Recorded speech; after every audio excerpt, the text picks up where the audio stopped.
अच्छे दोस्त से झगड़ा हो गया। बैठ जा। क्या हुआ?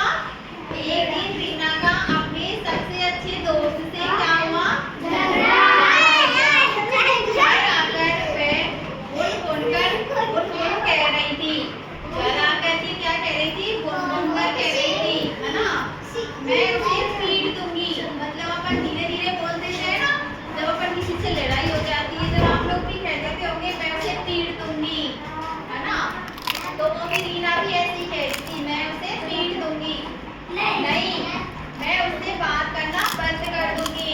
आप लोग भी ऐसे कहते हो ना, जब आपका आपस में झगड़ा हो जाता है तो मैं इससे बात नहीं करूंगी। नहीं, वहीं जाकर उससे सीधा बात करना ज्यादा अच्छा होगा। फिर वह सोच रही है कि नहीं, मैं मेरी दोस्त से वहीं जाकर बात करूंगी। बेटा इधर आके देखो। फिर दीदी ने उसे देखकर मुस्कुराया और पूछा, क्या सोच रही हो रीना? खुद बैठो नीचे। हाँ बैठो नीचे।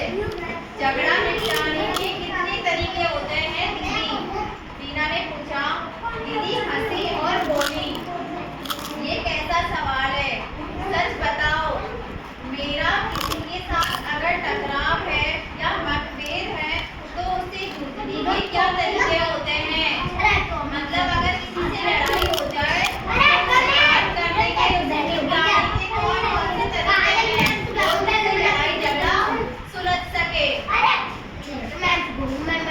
अच्छा तो सुनो, दीदी ने कहा, मैं तुम्हें 5 तरीके बताती हूँ और अगर बताना तुम्हें सबसे अच्छा और तुम बताना तुम्हें सबसे अच्छा कौन सा तरीका लगा, ठीक है? लड़ाई झगड़े को सुलझाने के लिए सवाल कर रही है रीना। कौन कर रही है? रीना कर रही है। कल्पना करो कि तुम एक छोटे से देश की रानी हो और तुम्हारे अपने पड़ोसी देश से दुश्मनी है और तुम उस पर आक्रमण कर देती हो। यह जो जबरदस्ती का वो नहीं थे। इधर आ जा। काजल इधर बैठना, उधर क्यों बैठ रही बेटा?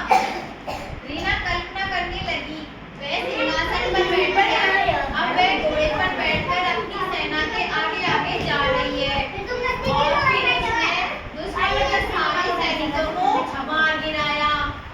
मगर तभी मुमकिन होगा जब उसके पास दुश्मन देश की सेना से बड़ी सेना हो और उसके बाद जब दुश्मन देश के लोग